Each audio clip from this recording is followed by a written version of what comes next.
So you've been invited to a wedding, or you've been invited to be in a wedding, and you want to do your own makeup, but you have no idea where to start. I got you, girl.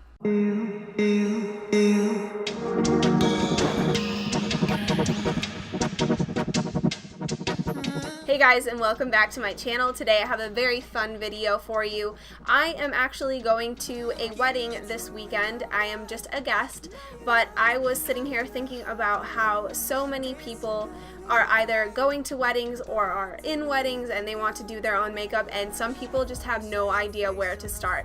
So I have gone through and created this complete makeup look for you guys that is going to complement every single skin type, skin tone, and every single eye type, eye color, like hair color, everything. This look will look great on everybody.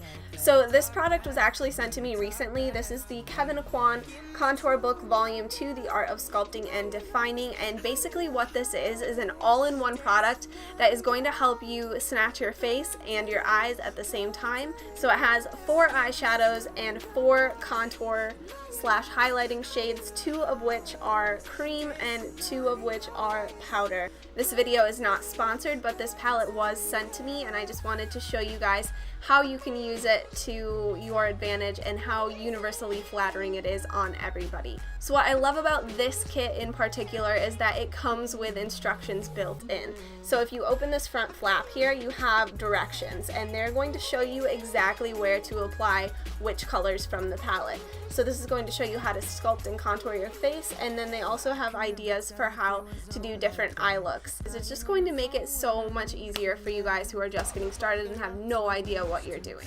I don't want to do too much rambling in this intro, so let's go ahead and just get right into the video. So right now it is the summer, so I do get a little bit more greasy in the T-zone, but it is still important for me to moisturize before applying any makeup. That way I'm going to get the best application possible, the smoothest application, and something that's going to last all day. So the first thing that I like to grab, and this is actually perfect for all skin types, this is the Smashbox Photo Finish Primerizer. It's primer and moisturizer in one, which is great because I love products that can multitask. This has hyaluronic acid and I'm going to try to say this without butchering it, but niacinamide. So it's very wet and glides over the skin really nicely. It feels almost like you're just applying water to your skin, and it does a great job at moisturizing, especially the skin types that are a little bit more oily. And then the hyaluronic acid, of course, is great for really dry skin because it kind of binds the water molecules to the surface of your skin, and then you get that nice hydrated glowing effect. Now let's go ahead and move on to the eyes. I know that seems like a weird way to do your makeup, doing your eyes before the rest of your face, and I know that it's very vulnerable to have no face makeup on and then eye makeup and it looks crazy and you're like, oh my gosh, like, is this too much, because it hasn't all come together yet. But you need to trust the process, and there is actually a reason why I do my eyes before the rest of my face, especially if I'm using darker colors or I'm going for a more dramatic look, because if there is any fallout that, you know, it will sprinkle all over your face. That way you're not smudging it into the rest of your makeup and having to redo your face makeup anyway. That way you can just take a makeup wipe, rub it off, and then get started on your face. I do need to prime my lids. As you can see, I did fill in my eyebrows. If you guys would like to see how I fill my eyebrows, I will link that in the description box below. So if you are attending a wedding or you are in a wedding, you want your makeup to last all day long, including your eyeshadows. You don't want them to fade away, so you do need to prime. So for me personally, I really love using concealers as a primer because they cover up any discoloration at the same time, give you a nice smooth canvas to work on. So for primer today, I will be using the Wet n Wild Photo Focus Concealer in the shade Light Medium Beige. I have tested out this concealer as a regular concealer for under my eyes, and you can see that in one of my other videos, but it is not great for the under eyes. It does crease and just looks kind of weird. I didn't personally love it, but for using it under eyeshadows, I found that it works really, really great. I'm going to be grabbing some of these eyeshadows to start off this look, of course, and then we will come back and use the rest of the palette. So I'm going to be grabbing Cool Tan on a fluffy blending brush, and then I'm going to start working that into the crease. This is one of the Harry Potter wand brushes from my makeup brush set. If you guys are wondering where any of my brushes are from, you can just check the description box below. I always have everything listed along with any coupon codes that I might have to share with you guys. At this point, you should be able to see that this eye is standing out quite a bit more than this eye here. It's bringing out the eyes, bringing more attention to the eyes, and that's exactly what you want. I want to add my lid color before I add any darker colors in the outer corner, so I will be grabbing another flat shader brush. I love brushes like these. They're nice and tight and can really pack on that color, or if you don't have brushes like this, you can use your finger to apply your lid colors. So I'm going to be grabbing the shade Starlight, and then I'm going to use a packing motion to apply this to my lids so that I get the best payoff possible without dragging the product around. Now, if your skin tone is more on the lighter side, I'm more like light medium to medium, and I have dark hair, dark eyes, dark brows, so I can go a bit more dramatic with this, but if you want to keep it just at this and then move on to the next steps and skip this next part, you absolutely can. I would like a little bit more drama in the outer corners of my eyes, so I am going to take this warm brown shade here, which is the darkest shade in the palette, called Ruddy Earth. I'm going to take that on that same fluffy blending brush that we used originally in the crease and dip into that very slightly, and we're going to slowly build up the color in the outer crease. So first I'm going to start off by packing this onto the outer corner of my eye, not going very far up into my crease at all, just slightly with whatever is left on the brush after packing that on, because we don't want it to look too harsh, we don't want to make any lines, and we want this to all blend seamlessly and create those shadows where we want them and not where we don't. So as you can see with my eyes closed, it's slowly coming together and there's just a bit more drama. Okay, so you made it this far. Now you have a few different options. You can decide to just curl your lashes and apply some mascara and be ready to go and move on to the rest of your face. You can apply eyeliner if you want a slightly more dramatic look, cat eyes, no cat eyes, whatever you feel like. If you are trying out fake lashes for the first time though, I would suggest using just a bit of eyeliner, at least along your lash line, because this is going to hide any mistakes that you might make. Now I did go ahead and apply a lash so that you guys can see the difference and how much more drama it adds to my eyes, how it just kind of really makes them pop. And these are actually pretty natural, pretty much on the natural side. So I really like this because it just adds so much more shape and dimension to your eye, especially if you're going to be in pictures, and especially if you want to spice it up because you are, you're in a wedding or you're going to a wedding and you want to just zhuzh it up a little bit. So these lashes are actually the House of Lashes Demure Light. I love the light line because they have thinner bands and they're much easier to apply and they look much more natural. This is actually what the lash looks like up close so that you have an idea. So it doesn't actually look super dramatic. It has enough length and darkness so that it's going to actually show up on your eye without not looking like you're wearing nothing. But if you're looking at me, from a normal length away, it just kind of looks like my eyelashes, like I have really great eyelashes or something. When it comes to foundation, you do want to choose something that, for one, is going to accommodate your skin type, and two, for the type of finish that you are hoping to achieve. So there are many ways to do this. I personally don't get crazy oily, just in the center of my face. So I do like to go with more glowy, dewy types of foundations or types of finishes from my foundations. This would also work particularly well for people with dry skin. I wouldn't recommend this for people who are extremely oily because you want to stave off as much of that oil as possible throughout the day. I am going to be using this MAC Pro Longwear Nourishing Waterproof Foundation because it is a long wearing foundation. It has some pretty good coverage to it and it has a nice natural finish. I'm wearing the shade NC35. And I'm also going to kick it up a notch in the glow level, and this is the Liquid Glow. I'm not sure, I don't think that it comes in a particular shade, it's just more of like a rose gold kind of shade that's going to complement any skin color. I am going to apply this foundation using a damp Beauty Blender sponge today. I like that it gives a nice airbrushed finish with no brush strokes left in your skin, and also gives you the fullest coverage that you can get out of your foundation. I'm going to put a bit of that on the back of my hand here. And then I'm also going to mix in a bit of those luminance drops.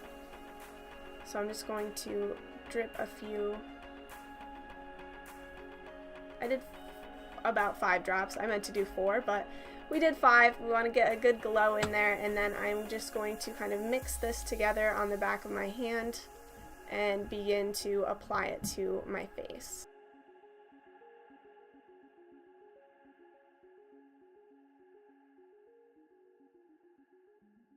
So now you guys can see that this side looks much more flawless and even than this side here. All of my little imperfections, for the most part, are covered up. We will go back and spot conceal any areas that are still showing through, but as you guys can see, it just like looks nice and healthy. You can see a little bit of a glow there to my cheekbones. If you do have a slight tinge of blue / gray / purple under your eyes, whether you didn't get enough sleep or you just have hereditary dark circles like I do, you do want to go ahead and use a corrector before applying your concealer so that you don't get a gray cast under your eyes. One of my favorite correctors is the Becca Undereye Brightening Corrector, and it's just a peach / salmon shade that will counteract the blue tones because it is the opposite, basically the opposite on the color wheel. So I like to apply this using my finger and the warmth of my finger to kind of pat it in over any areas of discoloration. Now I want to make sure that that concealer is not going to move around or crease under my eyes, so I'm just taking a small amount of powder and I'm going to set only my under eyes because I'm not done with the rest of the cream products on my face yet. To set my under eyes today, I will be using the Laura Mercier Secret Brightening Powder for under eyes, and I only like to use a small amount because I have pretty dry under eyes, so I will just tap into it with my Beauty Blender, just a small amount, and then tap off the excess on the back of my hand so that there's a very small amount. And then I'm going to look up and press that right underneath my eyes. I do like to use cream contour on my face, and I only tend to get oily through the center of my face, so I can get away with it. If you are very oily, I would recommend skipping this step and just moving on to powder contour. Only if you have normal skin, you can absolutely use it, and if you have dry skin, you definitely want to use cream contour. So I am going back into that Kevyn Aucoin palette here and finally going into this contour shade right here. They just call it the Sculpting Cream, and it's very nice because it's a neutral brown shade. It doesn't have too much warmth to it, so it's going to create natural shadows on your face. And if you are more on the dry side and this isn't creamy enough for you, I would suggest mixing it with some kind of face oil like Tarte Maracuja oil or the Smashbox Primer oil. Any kind of face oil, Farsali oil, if you are on Instagram and have seen that, that's wonderful for mixing into your cream contours. This book did actually come with a brush. This is a contour brush, and it is nice and dense on the top, perfect for buffing out a cream contour, so that is what I'm going to use it for. I wouldn't suggest, though, using this for your powder because it's going to be a little bit too dense and really pack on that color. It's going to be very hard to blend out. I do have a few little spots still kind of showing through, so I'm going to take a concealer that matches my foundation, not any lighter, not any darker, because we don't want this to stand out. We want it to blend seamlessly. So I'm taking the NARS Radiant Creamy Concealer in the shade Ginger, which is medium 2, and it is perfect for my foundation, and it has a great coverage, so that is also going to fully cover those little imperfections that are still showing through. So what I really love about the cream highlighter in this palette is that it's very subtle. It isn't quite made to be a concealer. It's made to add a slight glow to your skin. So I like to apply this to all of the center parts of my face where I want to glow a little bit more and catch a little bit more light. Now there is one last thing that I want to do with this palette, and that is to grab this lightest shade here called Brighten. I want to use that to highlight my brow bones and the inner corners of my eyes to draw, once again, more light to the eyes and make them pop just that much more. And then finally, with a very soft hand, I'm going to dip into that powder contour. Now I do want to add a bit of color to my cheeks as well. I think that the most universally flattering shades of blush tend to be more of like a dusty rose shade or a nice like peachy pink. I'm using the Milani Luminoso Baked Powder Blush. This is a drugstore blush, so it's very affordable. And start to kind of stipple that onto my cheeks, starting back towards the hairline and then working my way toward the apple of my cheek. I want to add just a little bit of smokiness under the eyes. If you are going to more of like a morning wedding or daytime wedding, I would suggest like you could just leave it at this and you will look very nice and fresh and beautiful. But if you are attending a wedding that is more in the afternoon or evening, you can get away with a little bit more. I know it's been a long road, but we are almost to the end. Now let's finish off with a lip color. So anything that's closest to your natural lip color is very, very flattering on you. Now if I were attending or participating in a wedding, I would want something on my lips that is going to last all day without smudging. I don't want my hair to get stuck in it, to have to touch it up a million times throughout the day. So I personally would go with something more along the lines of a liquid lipstick. I'm going to grab one of my favorite liquid lipstick formulations, and this is from the company called Bakerie. They have the cutest packaging ever, and these lip whips stay on forever. So this is the shade Honey. Now, as I said before, you can use as many or as few of these tricks as you want to really customize this look based on your needs and your wants and what you are more comfortable with. But I hope that this was helpful for you guys in trying to figure out what to do if you want to do your own makeup, if you are attending a wedding, or if you are in a wedding and you want to save a little bit of extra money doing it yourself. If you did find this video helpful, please give it a big thumbs up and don't forget to subscribe so that you don't miss any more of my videos and tips. And I want to thank you guys again so much for checking out my channel and hanging out with me today. I love you so much, and I will see you next time. Bye!